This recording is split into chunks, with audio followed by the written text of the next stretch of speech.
In this video, I'll be showing you how to create this awesome functional market bag. This pattern is pretty easy.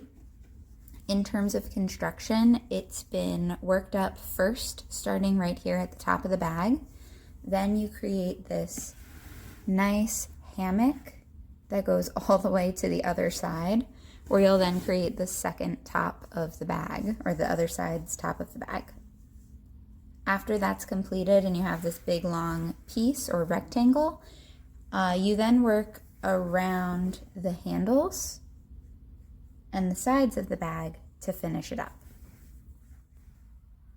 To make this bag, you're going to need the following supplies. The written pattern is available for purchase. It's linked down below. I begin a foundation chain, a nice loose chain of 24.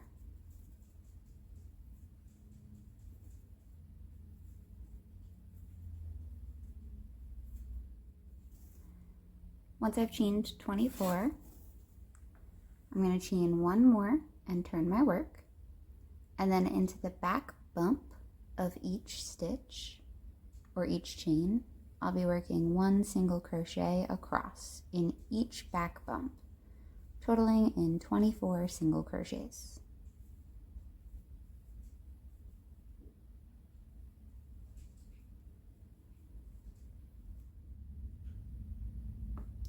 Once I've gotten to the end of row 1, I'll chain 1 and turn my work.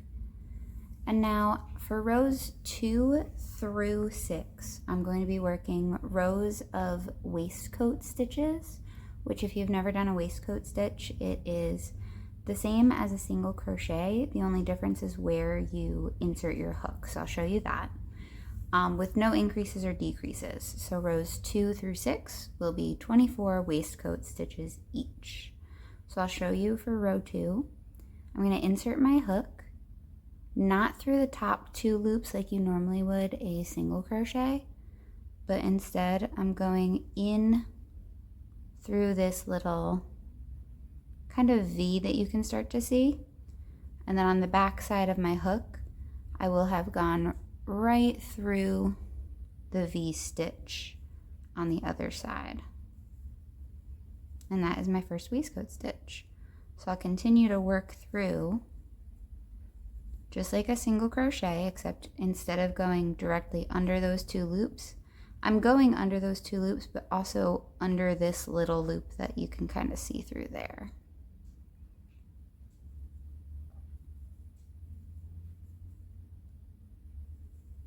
So on the back side, it really starts to look like a knitted stitch. If you're not comfortable doing this stitch, this pattern will still work if you choose to just do a traditional single crochet as well. But for me, I'm going to continue working the waistcoat stitch all the way across.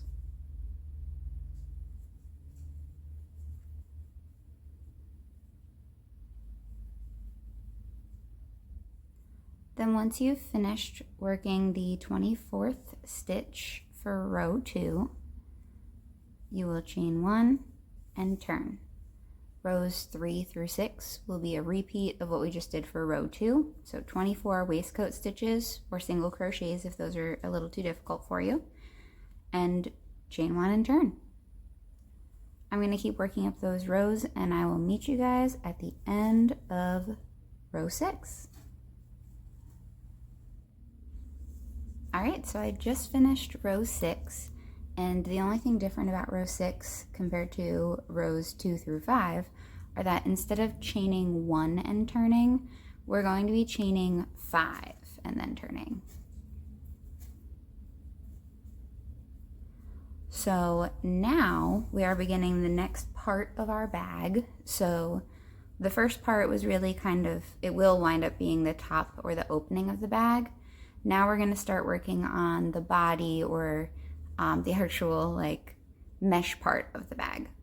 So after I've chained 5 and turned, I'm going to work a waistcoat stitch in the first stitch of the row. I'm then going to chain 5, and work another waistcoat stitch in the next stitch. Chain 5,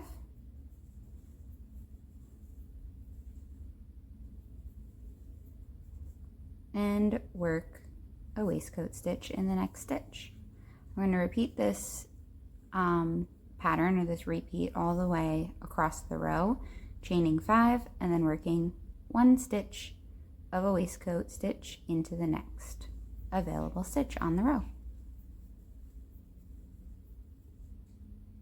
So when I get to the end of row 7, my work looks like this. I've got all these little loops at the edge of my work, and these loops total in number the same amount of stitches that I worked in row 6. So I have 24 of these loops.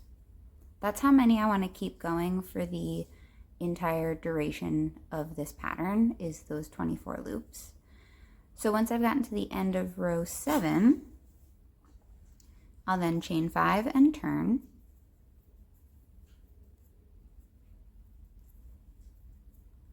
And now I'm going to work a single crochet through the first loop. Chain 5.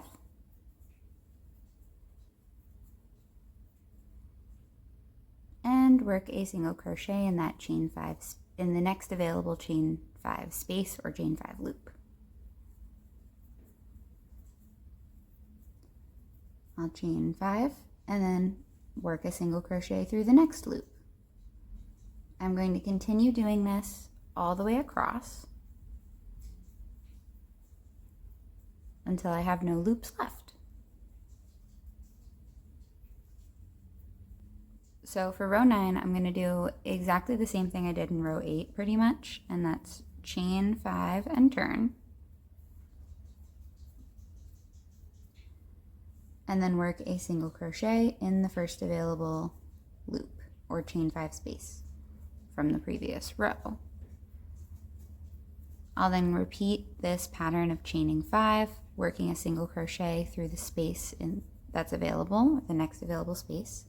And every row that I do this way, because we're going to repeat this pattern, will have the same number of loops. So if at any point you stop and count and find that you have more or less loops, you've made a mistake. So it's good to count periodically just to double check yourself. So I'm going to keep repeating this pattern for as many rows as it takes for me to get my bag as deep as I want it to be. So basically, we're going to create this big hammock and then fold it over on itself. So you kind of want to double the depth that you want your bag to be. So for example, if I would like my bag to be about 10 inches deep, I should work the mesh to about 20 inches in length. I'm going to work mine up and I'll show you how many rows I do after that. But for now, we'll just keep repeating chain 5 and then working single crochets into each loop across the row. All right, so I went on to do that repeat for a total of 56 rows. So now that I'm ready to cinch this working end shut, all I'm going to do is chain 1 and turn, or cinch it smaller to match the starting edge, is into each chain 5 space, I will be working 1 single crochet across. Once I've gotten to the end, I am going to chain 1 and turn my work. And now for this row, I'm going to be working 1 single crochet into each stitch from the previous row, resulting in 24 stitches for the whole row. So I'm going to keep working these all the way across.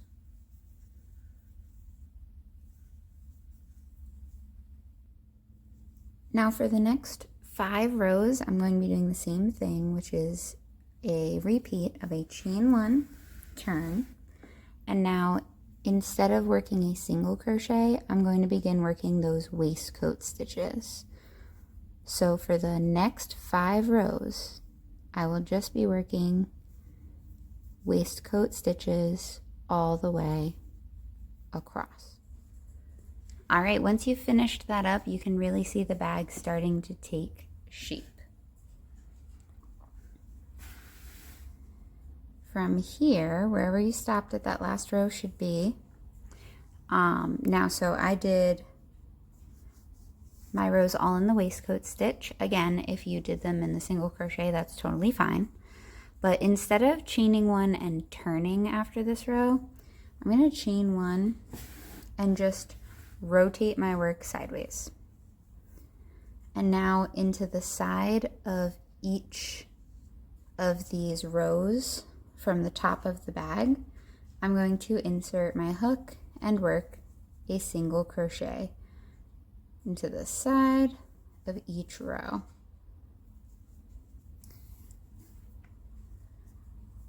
Now, as I get to this lacier portion here, what I'm going to do is work one single crochet into each of those rows. So the way that'll look is every time there's a space here, I'm going to insert my hook, pull up a loop, work a single crochet. Now in the next chain space, which is bigger, I'm going to work a single crochet. So now there's this single crochet where I linked that row together at the end, and that's where a single crochet will go. Then the chain 5 space, then the single crochet, then the chain 5 space. So I'm working one single crochet into the side of each of those rows. So it alternates between this little tiny loop you see, which is where a row ends, and then that chain space. I'm going to keep doing that all the way up the side of the bag, and I will have the same number of stitches on the lace portion as I do rows of that lace. So I'll keep working at mine and I'll meet you there. Okay, so I've worked all the way up the lace edge of the bag with single crochets, and now I'm back to the top side of the bag, but the other side. So what I'm going to do here is same as when I started this round. I'm going to insert my hook into the side of each of those rows and work a single crochet. So I should have 6 single crochets in this little section here.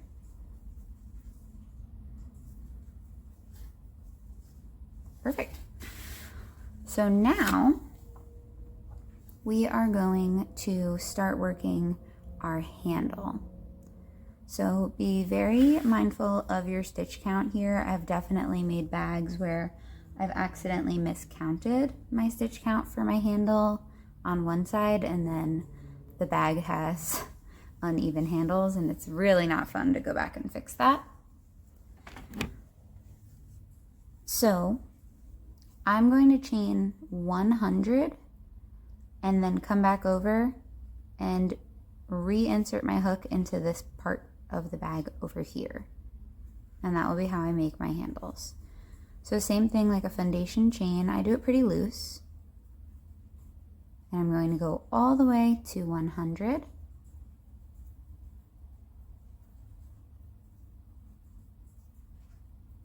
I'll meet you guys there.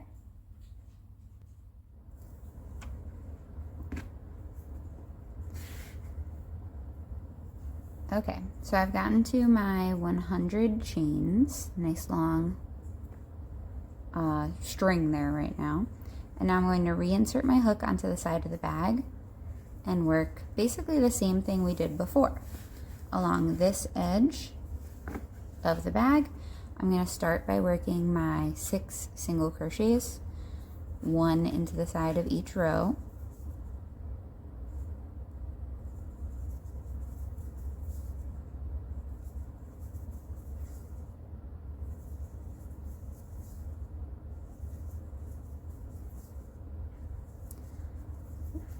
then I'm going to work 1 single crochet into the side of each row of the lace portion of the bag.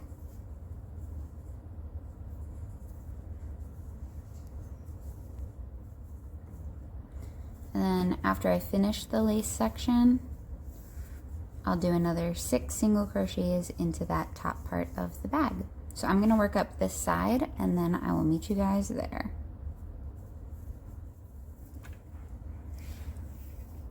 Alright, so I've worked my whole way up the side through the mesh of the bag and then back to the top of this side of the bag. And now I need to make my second handle. So for the second handle, same thing. We're going to chain 100. And I want you to be very mindful of your count here, because if you're off by more than 1 or 2 chains, your bag is going to be lopsided, and we don't want that. So I'm going to chain my 100, and then I will be reinserting my hook into the first stitch from the beginning of the round. I'm going to work mine up now, and I'll meet you guys there. Okay, so once I've finished the foundation chain for the handle, which had 100 stitches on it, or chains, I'm going to insert my hook into the first stitch of the round and work a single crochet. So that is going to be the first stitch of round 2, and I am going to continue to work this part of the bag in rounds without stopping, so in a continuous round. Now, just to mark that this side is the side that I started on, I like to put a stitch marker or just a separate colored piece of yarn that I'll remove later, just to keep me on track with my counting. So now for round 2, all we're going to do is work a regular single crochet through each stitch from the previous round. When we get to the handles, I like to work those single crochets in the back bump. It just makes it look a little bit neater, but overall, we're just going to work single crochets all the way around. So I'm going to do my whole round in single crochets, and I'll meet you guys back here. All right, so I worked my way all the way around with just single crochets. Now's a good time to make sure that your handles are the same length, and mine are. So I'm about to begin the next round on the handles, or really the ending part of our bag. So what I'm going to do now is for the next 5 rounds, working all the way around, I'm going to work a waistcoat stitch. However, waistcoat stitches in the round are a little bit different than when you go back and forth. So you're still aiming to go underneath like the V, but instead of going to this one, the second stitch over here, you go right where that V stitch is, you go under there, and then if you look to the back side, you want it kind of cutting through that V. Just like that. Now you can still absolutely do this in just regular single crochets. I just like the look and the tightness of the waistcoat stitch for this finishing part of the bag. So I will be working those next rounds. I'm going to do 5 rounds total in the waistcoat stitch, and that will take us right to the end of the bag. So I will do this all the way around on the handles and on the sides of the bag. So now that I've finished working up those 5 rounds with the waistcoat stitch, you can see my straps have a nice thickness to them.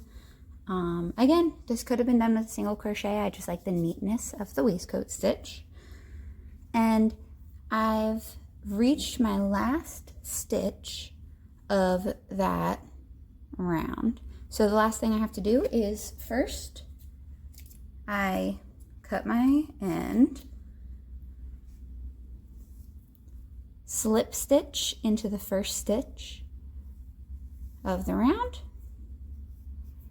and then I'll just weave in my ends, and then this bag will be complete.